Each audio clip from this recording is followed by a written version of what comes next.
जलपाईगुड़ी के नीलफामारी गांव के लोग सड़क मरम्मत की मांग को लेकर प्रोटेस्ट कर रहे हैं। उनका कहना है कि 7-8 साल से सड़क की मरम्मत नहीं हुई और जिस वजह से 5.5 लंबी सड़क चलने लायक नहीं रही। बच्चे स्कूल जाने से कतरा रहे हैं और किसान भी परेशान है। कई बार शिकायत के बाद भी कोई एक्शन नहीं लिया गया, इसलिए अब लोग सड़क पर उतर आए हैं। अगर जल्द ही कुछ नहीं हुआ तो आंदोलन और तेज होगा। उत्पल राय, আমি একজন স্কুল স্টুডেন্ট। আমরা এই পাশ দিয়ে যে যাতায়াত করি তো আমাদের অনেক প্রবলেম হয়। এই রাস্তাটা প্রচুর ভাবে জঘন্য খারাপ। আমরা স্কুল স্টুডেন্টের মনে করে সাইকেল পাই, তো সেই সাইকেল 5-6 দিনের মধ্যে খারাপ হয়ে যায়। আমরা তার জন্য এই রাস্তাটার জন্য আন্দোলন করতেছি যে আমাদের রাস্তাটা যদি দ্রুত সারাই হয়, এটাই আমরা চাই। আমি একজন স্কুল স্টুডেন্ট। আমার এই জায়গাটার নাম হচ্ছে নীলফামারী। আমাদের এই অঞ্চলটা পরে খারিজা বেরুবাড়ি 1। এর আগে অনেক দুর্ঘটনা ঘটছে। এই যে সেই দিনে একজন টোটো নিয়ে এখানে পড়ে গেছে। আমরা স্কুল স্টুডেন্টও অনেকজনই পড়ে গেছে। পড়ে যাওয়ার পর আহত হয়েছে, হাসপাতালে ভর্তি ছিল, অনেকজনই ভর্তি ছিল। তো এরকম করে অনেকজনই প্রচুর হয়েছে। কি চাচ্ছেন? আমরা যাচ্ছি এই রাস্তাটা যদি সরকার তাড়াতাড়ি এইটা রাস্তাটা দ্রুত সাহায্য করে, সারাই হয়। সৌরভ সিংহ রায়, আমি এখানকার স্থানীয় বাসিন্দা।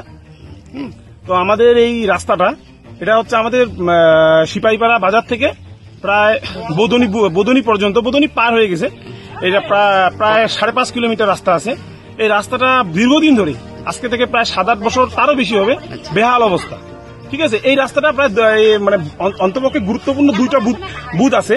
একটা হচ্ছে সিপাহীপাড়া বুথের কিছুটা অংশ পড়ে, আবার কিছুটা উধাপাড়া, আর কিছুটা হচ্ছে আমাদের বদনি বুথের। তার বাইরেও মন্ডলঘাটের একটা বিরাট অংশ আছে আর কি।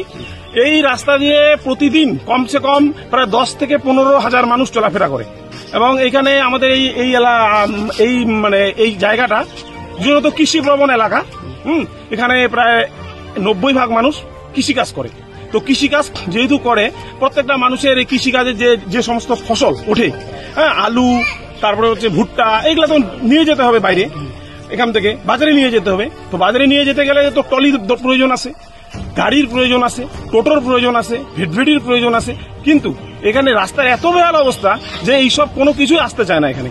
এবং বাধ্য হয়ে আমাদের কৃষকরা মানে এখান থেকে প্রায় আমাদের যে মেন বাজার ঘুঘুডাঙ্গা, হলদিবাড়ি, ঠিক আছে, বা বেরুবাড়ি, প্রায় 6 কিলোমিটার রাস্তা সাইকেলে করে বা ভ্যানে করে, মানে সেই ভ্যান বা ঠেলাগাড়ি করে, যেটা মানে কি বলবো, ঠেলাগাড়ি তো আর এখন চলে না। এটা আজকে থেকে প্রায় 10-15 বছর আগেই ঠেলাগাড়ি বন্ধ হয়ে গেছে, কিন্তু বাধ্যতামূলকভাবে এখনো নিয়ে যেতে হচ্ছে ঠেলাগাড়িতে করে ফসল। উপায় নেই, রাস্তার বেহাল অবস্থা। তাছাড়া আমাদের এখান থেকে স্কুল এখান থেকে প্রায় 6 কিলোমিটার দূরে, বেরুবাড়ি তপসলি হাই স্কুল আছে, ঘুঘুডাঙ্গা হাই স্কুল আছে। আমাদের এখানকার সবাই ওই স্কুলেই পড়ে, আমাদের বাচ্চা কাচ্চারা। তো এত রাস্তার বেহাল অবস্থা যে একটা সাইকেল 7 দিন চললে সেই সাইকেলের টায়ার, টিউব, নাট মানে সব খুলে পড়ে, এরকম একটা অবস্থা। বাচ্চা কাচ্চারা স্কুলে ভয়ে যেতে চায় না যে এই কালকে সাইকেল খারাপ হয়ে গেল, পরশুদিন আবার সারাই করে আবার খারাপ হয়ে যাচ্ছে। পায়ে হেঁটে তো এত দূর যাওয়া আমাদের বাচ্চা। দুর্ঘটনা হয়ে যায়, মাঝে অ্যাক্সিডেন্ট হয়। বড় দুর্ঘটনা ঘটে না, কিন্তু মোটামুটি ভালোই হয়। দেখা গেল বাচ্চারা সাইকেল থেকে পড়ে গেল, বাচ্চাদের হাত পা ভেঙে গেল, কারো বাইক তো অনবরত পড়েই যায়। হয়তো এখনো সেরকম বড় দুর্ঘটনা না ঘটলেও যে কোনো সময়, যে কোনো আমি এই এলাকার পঞ্চায়েত, তো আমার কাছে এটার অনুরোধ, দিদি কেন রাস্তাঘাটগুলো করতেছে না, এবং কি আমাদের রাস্তা এত খারাপ, মানে একটা বাচ্চা কাচ্চা স্কুলে যাইতে পারতেছে না, পেশেন্ট যাইতে পারতেছে না, এমএলএ যাইতে পারতেছে না। কিন্তু এই সমস্যাগুলো যদি আমাদের দিদি না দেখে, তাহলে দিদিকে আমরা পরবর্তীতে কি করে চাবো। কিন্তু কোনো সমস্যা মানে বড় বড় গর্ত, সেই গর্তগুলাতে মনে করো বাচ্চা কাচ্চা হুট করে পড়ে যায়, কাদায় পড়ে যায়, জলে পড়ে যায়, যাওয়ার পরে মানে এমনও কিন্তু নিয়ে যাইতে পারতেছি না। জেলাতে পাঠাইছি, ব্লকে পাঠাইছি, জিপিতে পাঠাইছি, কিন্তু কোথাও থেকে আমাদের হচ্ছে না, কোনো সাহায্য করতেছে না, কোনো ব্যবস্থাই নিচ্ছে না। কি চাচ্ছেন এখন? এই রাস্তায় আমাদের রাস্তা জলের সমস্যা প্রচন্ড,